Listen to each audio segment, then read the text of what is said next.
Hello everyone, welcome back to Spiritual Astrology. So today I wanted to talk to you all about symbolism. So glyphs, symbols, like basic symbology, glyphology. I think there's another name, I'm just not thinking of it. So in astrology, there's basic symbols that make up every single thing. There's I think 3 basic symbols. There's the cross, the crescent, and the circle. So if you look at the glyphs for each planet and each sign, so yeah, when you cut these symbols down to their basic symbology, the cross is neutral, the crescent is feminine, and the circle is masculine in a sense.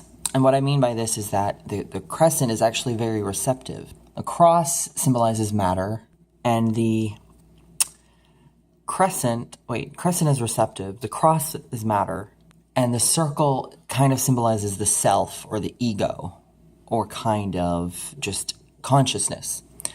Now, receptivity and consciousness are a bit different. So, look at the sun and the moon symbols. Now, look at Cancer, and this is the best probably way to kind of separate Cancer and Leo, and the cross and the circle and the crescent. Okay, so the crescent symbolizes receptivity, and wherever it's seen is a generally kind of imbalance.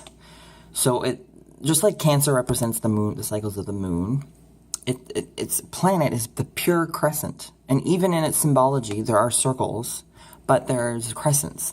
If you look at the glyph for Cancer, there are the crescent, the 2 crescent symbols.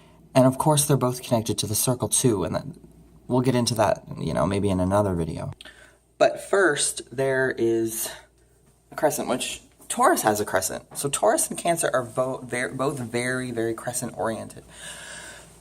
Now you look at Gemini, which is the sign between Taurus and Cancer, and its planet has a crescent, which is no mistake. There's always a pattern in astrology.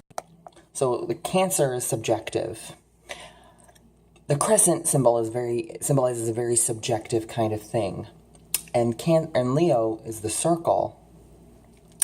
So the circle represents kind of consciousness itself, consciousness and the sense of identity. The moon and Cancer are kind of not, any water sign, is very disconnected from a sense of identity. So Leo has the circle in its glyph as well, just like Cancer, but Leo's ruled by the sun, which is the pure circle with a dot inside of it. Consciousness is very objective. It's aiming for objectivity, whereas receptivity is aiming for subjectivity. So this is kind of how it separates masculine and feminine. Now, when you look at the cross, which is symbolized in a lot of the different signs and planets, you'll see it's more of a sense of balance, and it's kind of wanting to connect everything. It's kind of a center point of Earth. I think of Earth when I look at the cross, which is seen in Saturn.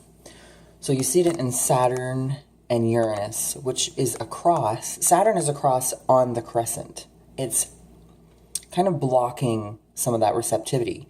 It's testing its limits. So the cross tests boundaries and limits, which is not necessarily feminine or masculine. But it's very important because Cancer and Capricorn are opposites, ruled by Saturn and Moon. Moon is Cancers are learning to be very subjective. They're learning emotion and feeling. Capricorns usually care too much, so with Saturn, the symbol is kind of like a restriction on that caring. It's like, hey, Capricorn, you have limits. Here they are.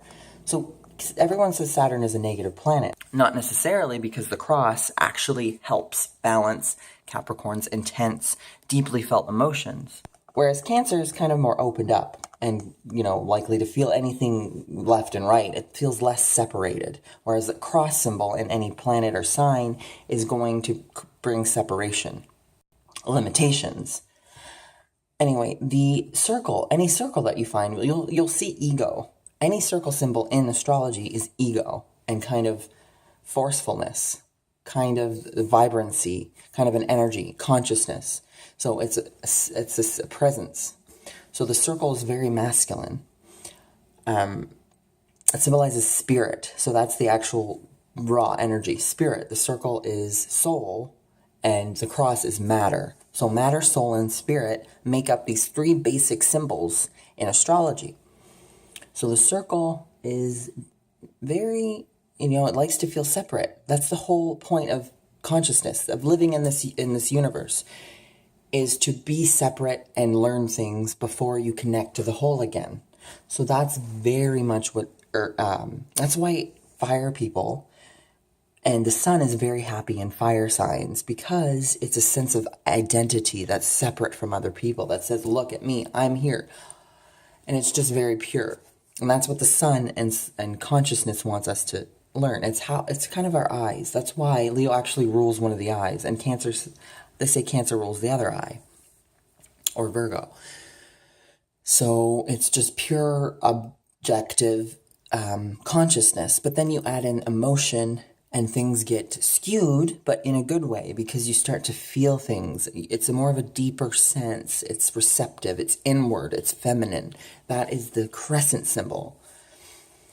So the sun and the moon are very pure. That's why they're very important in our chart, to see who we are as people. And then, of course, there's a rising sign, which is another whole issue. But say you have the sun and the moon, but you have a strong Uranus and Saturn. These planets kind of are here to opposite. They're here to balance out the sun and the moon energy, because the moon is too receptive and the sun is too conscious. So then Uranus puts equality. Uranus identity is the group. The sun, pure energy, is just selfish and self-centered, but not in a bad way. And then you bring in Uranus. And Uranus just wants things to be fair. It's the devil's advocate. So that's why Aquarius, ruled by Uranus, is very much about group consciousness, because it's multiple people. And that's what the cross does on top of the circle symbol in the Uranus glyph. It's balancing things out. It's showing limitations to yourself. Uranus says, hey, you're only one person, but guess what? You can get more stuff done in a group.